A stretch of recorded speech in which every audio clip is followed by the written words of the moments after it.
आज कांग्रेस अपना 138वां स्थापना दिवस मना रही है। इसी कड़ी में राजधानी रायपुर में स्थित कांग्रेस प्रदेश कार्यालय राजीव भवन में झंडारोहण कार्यक्रम का आयोजन किया गया। प्रदेश कांग्रेस कमेटी के अध्यक्ष मोहन मरकाम ने प्रदेश कार्यालय में झंडा फहराया। इस मौके पर प्रदेश अध्यक्ष मोहन मरकाम ने कहा कि कांग्रेस पार्टी का आज 138वां स्थापना दिवस है। जिन उद्देश्य के साथ कांग्रेस पार्टी की स्थापना की गई थी, उसमें कांग्रेस पार्टी सफल हुई है। आजादी के पहले कभी कहा जाता था कि अंग्रेजों का सूर्यास्त नहीं हो सकता है, उसको भी कांग्रेस पार्टी ने मात दे दी।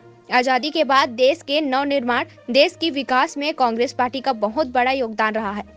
का 138वां स्थापना दिवस है। आज़ादी के पहले 28 दिसंबर 1885 में कांग्रेस पार्टी की स्थापना की थी। जिन उद्देश्यों को लेकर कांग्रेस पार्टी की स्थापना की थी, उन्हीं उद्देश्यों में कांग्रेस पार्टी सफल हुई है। आज़ादी के पहले हमारे महान नेताओं ने, जो कभी कहा जाता है अंग्रेजों का राज विश्व में कभी अस्त नहीं होता था, उस राज को भी आज़ादी की लड़ाई में कांग्रेस पार्टी का योगदान रहा है।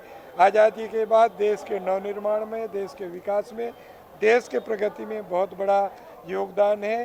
देश की एकता, देश में भाईचारा, देश में बंधुत्व को लेकर कांग्रेस पार्टी रही है और आज उन उद्देश्यों में कांग्रेस पार्टी सफल हुई है।